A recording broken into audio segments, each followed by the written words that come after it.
No one knows how many people have died in the crackdown. We may never know. Tiananmen Square. I walked into a revolutionary Beijing, June 3rd, 1989. It's late at night. Tanks are moving through the city streets. Heavily armed soldiers are advancing on foot.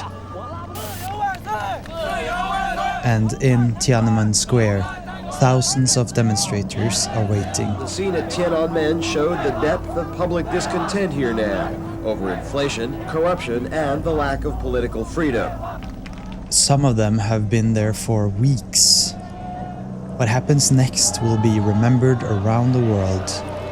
Not in China though, where it's been officially erased. But why was this happening? Why now?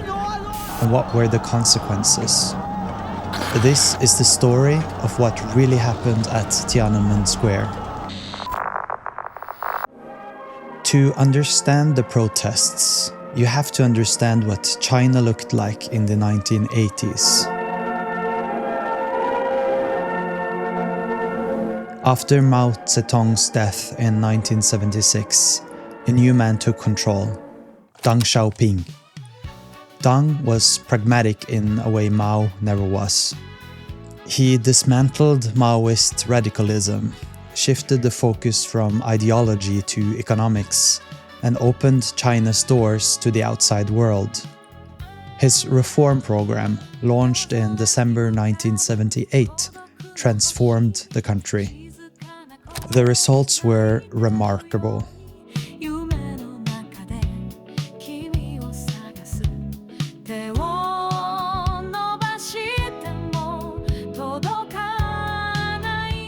China's economy boomed, living standards rose, people were exposed to foreign ideas, foreign media, and foreign ways of life that simply hadn't existed in Mao's China. But growth came with side effects. Inflation was rising sharply, corruption was spreading, government officials were enriching themselves while ordinary citizens struggled. And politically, nothing had changed. The Communist Party still held absolute power, and it intended to keep it that way. Students and intellectuals had initially welcomed Deng's reforms. But by the mid-1980s, many of them were asking a question the party didn't want to hear. Why is the economy opening up, but not the government? Small demonstrations had been building on university campuses since 1985. Student-led protests calling for political rights in 1986 and early 1987 alarmed the hardliners in the party, who moved quickly to suppress what they called bourgeois liberalism. One of their first targets was Hu Yaobang. It was here that the students placed a huge banner honoring the memory of Hu Yaobang, who died on Saturday in political disgrace. Hu had been the Communist Party's general secretary since 1980. He was a reformist, someone who believed the party needed to be more open, more accountable, more willing to listen. In January 1987, he was forced to resign. For the hardliners, this was a victory. For students across China, it was a provocation. Then, on April 15, 1989, Hu Yaobang died of a heart attack. Students began gathering in Tiananmen Square to mourn. In commemorating Hu's death by demanding the implementation of the progressive policies he advocated, the students have put the government on the defensive. At first, it was grief, but it became something else quickly. Hu's death had turned him into a symbol, proof that the reformist path was being deliberately closed off. On the day of his funeral, April 22nd, tens of thousands of students were in the square. They weren't calling for a revolution, they were calling for dialogue, free speech, a free press, an end to corruption and inflation. They made clear that they were not against the country nor against the party. They wanted the party to listen. The government issued stern warnings. They didn't budge. If you are enjoying the video so far, please consider subscribing to the channel and leaving a like on this video. I also have a Patreon and channel membership if you want to support me in other ways. Let's get back to the video, shall we?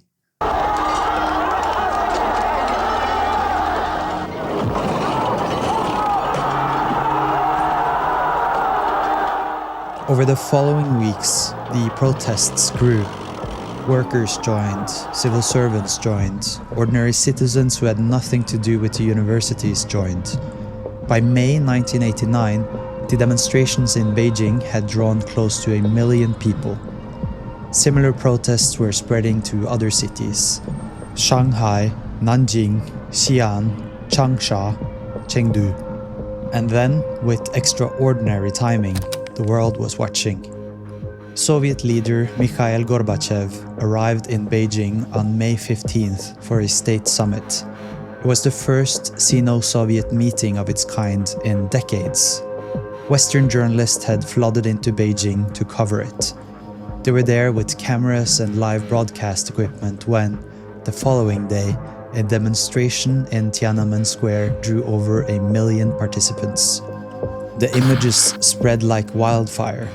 This created an enormous problem for the Chinese leadership. The government was supposed to be hosting a triumphant diplomatic moment. Instead, the international press was broadcasting footage of a mass uprising in the heart of the capital. I'm facing a line of troops. The crowd is still here. They're shouting, "Stop the killing!" Inside the party, a fierce argument broke out about what to do. On one side, Zhao Ziyang, Hu Yaobang's successor as general secretary. Zhao believed the government should negotiate with the demonstrators, offer concessions, and bring the situation down peacefully. He was willing to talk. On the other side, Premier Li Peng, and most importantly, Deng Xiaoping himself. They saw the protests not as a demand for dialogue, but as a direct threat to the regime. If the party gave ground now, what would stop people from pushing further? Deng made the decision. On May 17th, a meeting at his residence concluded with a single outcome. Martial law would be declared and the army would be brought in to end the demonstrations. 2 days later, at dawn on May 19th, Zhao Ziyang went to the square one last time. He walked among the hunger-striking students. Students, we came too late. I am sorry, students. For you to talk about us, to criticize us, this is as it should be, he told them. He asked them to take care of themselves. He knew what was coming. It was his last public appearance. He was stripped of all his posts and placed under house arrest for the rest of his life. On May 20th, martial law was declared in Beijing. But the troops that entered the city were stopped. Beijing citizens flooded the streets and physically blocked their advance. Soldiers found themselves surrounded and outnumbered. The crackdown stalled. For 2 more weeks, the demonstrators stayed in the square. At the center of it all stood a statue they had built themselves, a plaster figure they called the goddess of democracy. Tensions boiled over in late May as the standoff dragged on. While most protesters remained peaceful, some grew violent, hurling rocks and Molotov cocktails, damaging hundreds of military vehicles, even killing soldiers. Beijing's leaders pointed to these attacks as proof of a spiraling rebellion that demanded a firm response. From their point of view, the army was restoring order to a city on the brink. By the beginning of June, the leadership was ready to move again. This time there would be no hesitation. On the night of June 3rd, tanks and heavily armed troops advanced on the square from multiple directions, opening fire on the crowds who tried to block their path. This wasn't happening only in Beijing. Military force was used against demonstrators in several other cities across China. The soldiers reached the square in the early hours of June 4th. A number of the remaining demonstrators, by now far fewer than the peak crowds, chose to leave rather than face what was coming. By morning, the square had been cleared. Sporadic shootings continued through the day. By June 5th, the military had secured complete control. During the day on June 5th, something happened near the square that would become one of the most recognizable images of the 20th century. A lone man stepped into the path of a column of tanks as they advanced down a boulevard. He stood there, blocking the tank. The lead tank stopped. It tried to turn to go around him. He moved to block it again. He became known only as Tank Man. His identity has never been confirmed, and his fate is unknown. A question lingers. Did the massacre happen inside Tiananmen Square itself? Eyewitnesses, including student leaders and foreign journalists, say no.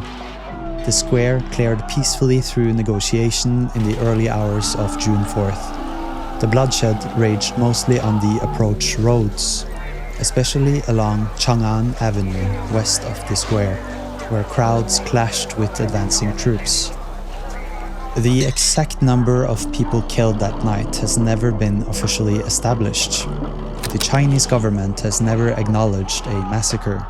It has described the operation as a necessary suppression of a counter-revolutionary rebellion, the same framing it uses today. Independent estimates vary widely. Declassified American diplomatic cables, based on sources inside the country at the time, put the deaths from the military assault in a range of 180 to 500, with thousands more injured.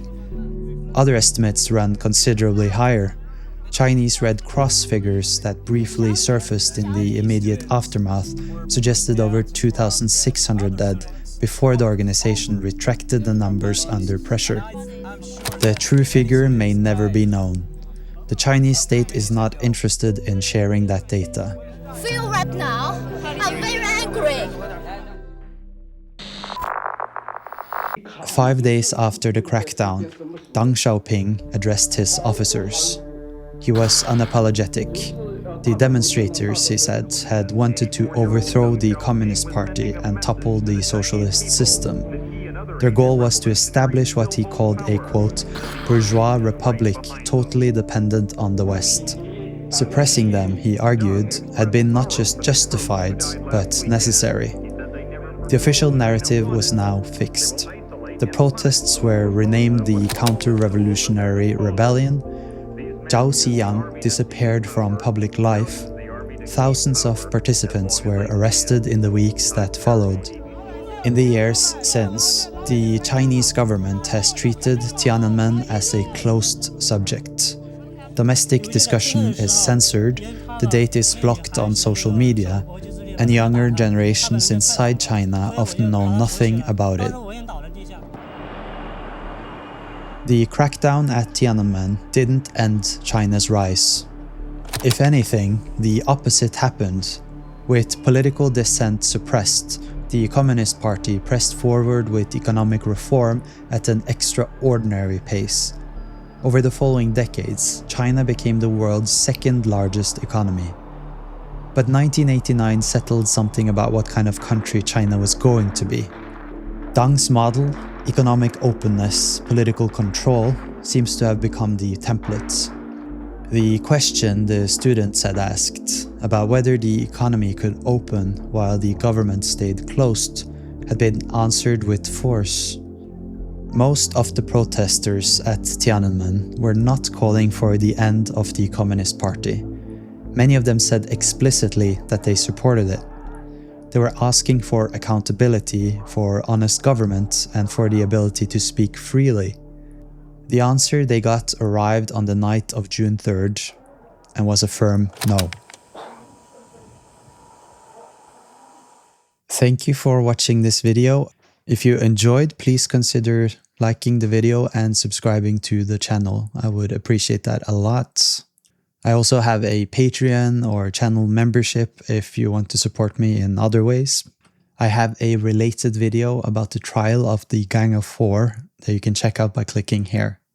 I will see you in the next video.